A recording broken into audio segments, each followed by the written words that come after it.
For what reasons would slash or wouldn't you support a federally guaranteed right to a living wage? Yo, I apologize, but I'm burnt out from life and I can't keep going on responding to everyone, in all the various posts. I greatly appreciate all of your contributions and especially the time you gave in doing so. I will also be doing more questions in the future, on this topic as well as others, when I am able, so I invite you to join in when that happens. For now, I will conclude with this. I believe there is an unavoidable need for reform in this area, as a consequence of the free market that we rely on, and that it's crucial we acknowledge this, before anything else. I also believe such reform can help us navigate some of our most worrisome societal issues, as the positive ripples it will manifest are waves we all can ride towards being better versions of ourselves. Most crucially, though, this amazing country has given us the eternally underappreciated right to free speech, and while this is remarkable in its own right, I wish to share with you another perspective, in that this right affords us an ability to make positive change for ourselves, as well as the community we all rely on, simply by practicing and exercising said right, and it is paramount that we should not allow ourselves to squander this right by failing to do so. So, keep talking y'all, just make sure you're giving everyone a chance to talk back. Your question is incomplete. How much would a living wage be, exactly? How would it be funded? Would it take inflation into account? Would it scale with location, since some places are much more expensive than others? Most importantly, money itself is just a means. How do you guarantee everyone will be able to afford sufficient food, quality housing, adequate medical care, and so on? When you try to satisfy these fundamental criteria, you're likely to end up with such things as price controls and public housing, but each has their own set of complications. They've been tried, and in general, they don't work very well either because of scarcity, or lack of funding for maintenance, or competition with some black market, or many other challenges. Just look at living conditions in the various communist countries pre-1990 for innumerable examples. You'd have to find a way to provide enough without falling into the well-known pitfalls. Unless you can do that, vague promises of money for everyone is just marijuana-fueled fantasy. I've yet to see a coherent definition of a living wage. Live how? Where? House or apartment with roommates? How much food? How much for utilities? Transportation? Clothing? Health care? What other expenses constitute living wage requirements? It is almost guaranteed to accelerate inflation more than it already is. Companies want to keep their profits, so they will adjust product pricing accordingly. It is almost guaranteed to accelerate inflation more than it already is. Companies want to keep their profits, so they will adjust product pricing accordingly. It's good as an eventual goal, but you have to think from the enemy's perspective. If you implement a policy to help the public, how will employers circumvent it?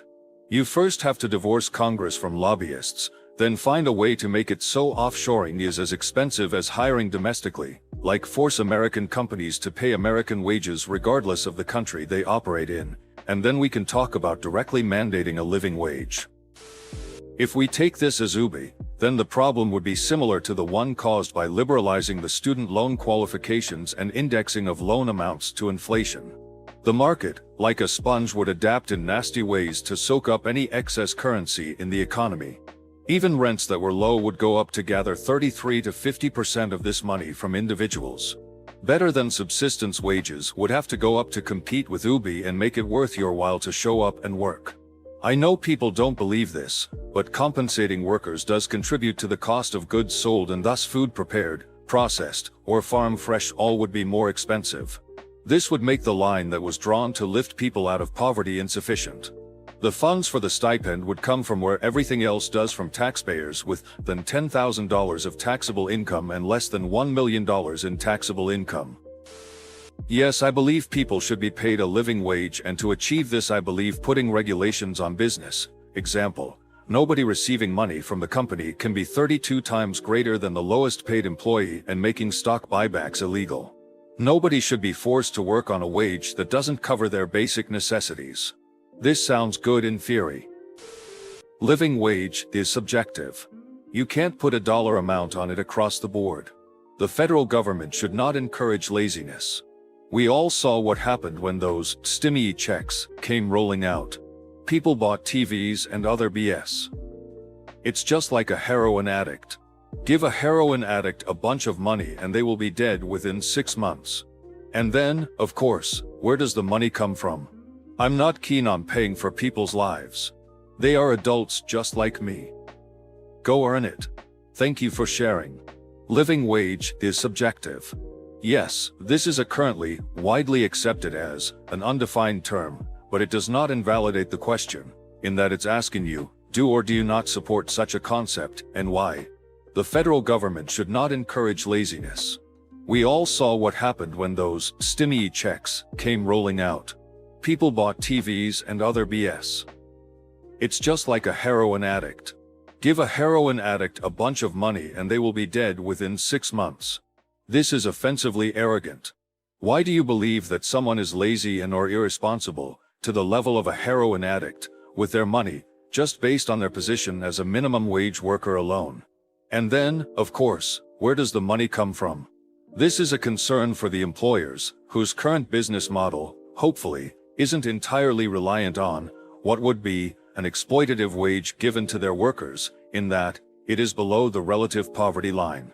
Which, I'm not keen on paying for people's lives, is how we end up doing just this. When minimum wages are below the poverty line, you end up with fully employed workers who are in poverty, and thus qualify for government assistance. This is direct subsidy from your tax dollars to your locally undercompensated, not invalid, exploited workers. I would support it because with AI/automation getting better and better, soon the only way to keep the economy from collapsing is to have a universal basic income.